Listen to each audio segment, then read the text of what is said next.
पण असं बघूयात की कुठली टेस्ट म्हणजे आपण ॲज अ डॉक्टर जाणतो की प्रत्येक टेस्टमध्ये पॉझिटिव्ह आणि निगेटिव्ह रिझल्ट्स असतात, पण दरवेळेला ते खरे असतात काही नाही. म्हणजे त्या टेस्टचे ते लिमिटेशन असतात.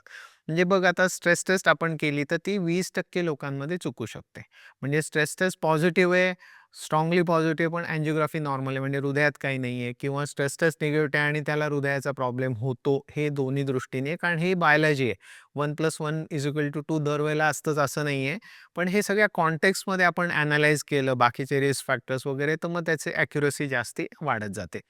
तसंच आता सांगतो, की सीटी करोनरी अँजिओग्राफी जी केली जाते, त्याची पण निगेटिव्ह प्रिडिक्टिव्ह व्हॅल्यू म्हणतो. म्हणजे सीटी करोनरी अँजिओग्राफी नॉर्मल असेल तर विषयच संपतो. It's a very good test, especially young लोकांमध्ये जी करायला हरकत नाही आहे.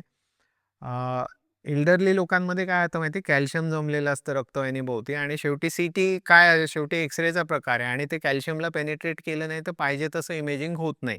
मग सीटी अँजिओग्राफी पण काहीतरी पॉझिटिव्ह आली त्याच्यामध्ये, तर ती बऱ्याच वेळा गोल्ड स्टँडर्ड अँजिओग्राफी बरोबर चुकते. त्यामुळे प्रत्येक टेस्टचे लिमिटेशन थोडे समजले आणि त्या तुमच्या तज्ञाला ते माहिती असतील, तर जास्ती योग्य प्रमाणे कुठली टेस्ट करायची एक्झॅक्टली आणि कुठल्या स्टेजला हे नक्कीच समजणार काय.